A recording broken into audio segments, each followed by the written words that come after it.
Tom. And I'm Molly. Welcome to Forensic Gameology, hosted by MoonlightCrew.com. Reviews for science. In 7 minutes or less. Ticket to Ride, base USA map.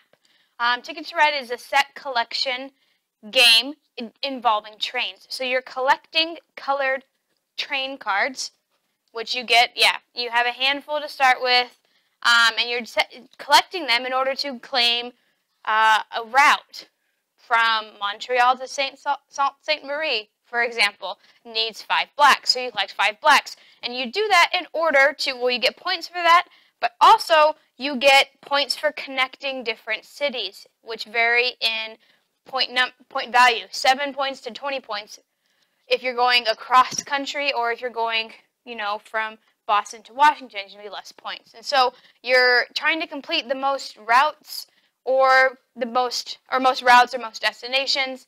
You're trying to get the most points. The person with the most points at the end of the game is the winner. And that's pretty much Ticket to Ride. Complexity versus simplicity. This game is so simple that it is the ultimate gateway game. This is the gateway game that I talk about when I compare other gateway games to just this. This is it. It has some complexity. It's not just I don't know, like push, roll and move, but it is simple, and you will understand how to play it and be competitive after a turn or two. Yeah, I would say it's pretty simple. In how to play, I pretty much explained how to play. There are a few rules I didn't explain, but if I can explain a game in a minute or less, I'd say it's pretty simple. Yeah. Luck versus strategy. I think this game is very strategic. There is some luck anytime you have cards flipping over, but you can kind of mitigate that by pulling off the top. But I think it's strategic in where you choose to go first, because it matters, because if your route gets blocked, if you choose to block and do a blocking strategy, I've seen it win, I've seen it lose.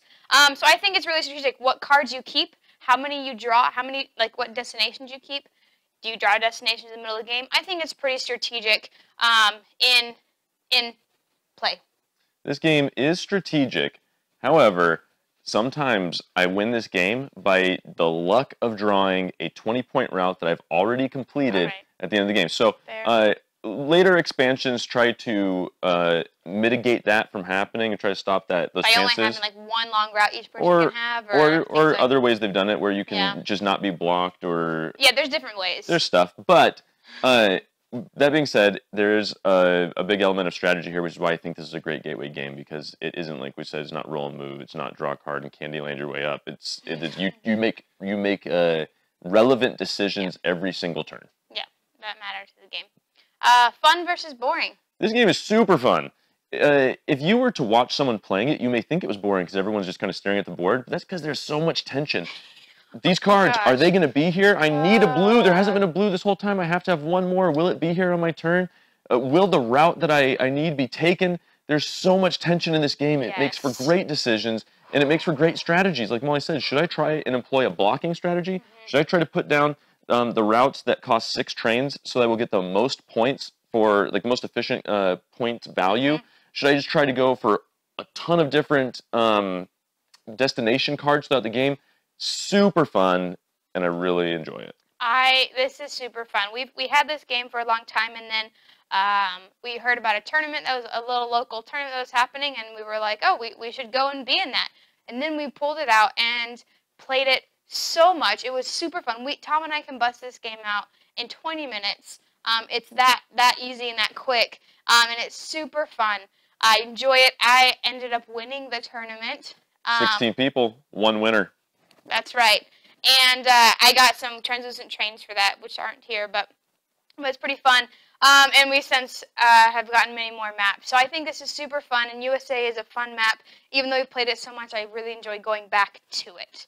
So, before we get to our BGG rating, I would say that I recommend, if you do like Ticket to Ride, getting the 1910 expansion. And if you like Ticket to Ride Europe, I think it's the 1912 expansion. No, you don't need it for that. You don't need it for that one. But the reason I say is because these cards are very small, and I don't know. They're hard to shuffle. I don't care for that. They come out with really full-size cards in the expansion. So. And the destinations on these are, it doesn't have the different routes. It kind of has vaguely where they are. So if you're not familiar with the map, The 1910 is just bigger, and it has a few different variants, which is fun, but it's just bigger, which makes it easier to shuffle. Easier to handle. Yeah. So yeah, I would agree. BGG rating. Board Game Geek rating. Give us a 10. You give it a 10? Yeah, because it's a pretty solid. I always enjoy it when I play it. There's that tension.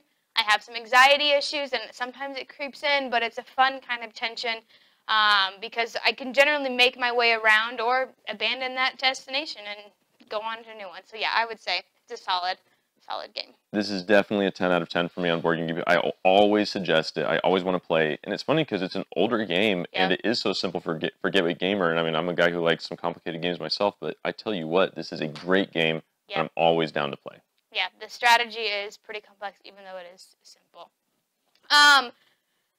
Once we get to 500 subscribers, and every multiple after that, we'll give away a free glitter painting of your favorite superhero, so subscribe. Because it could be you that wins. We've presented the evidence. You be the judge.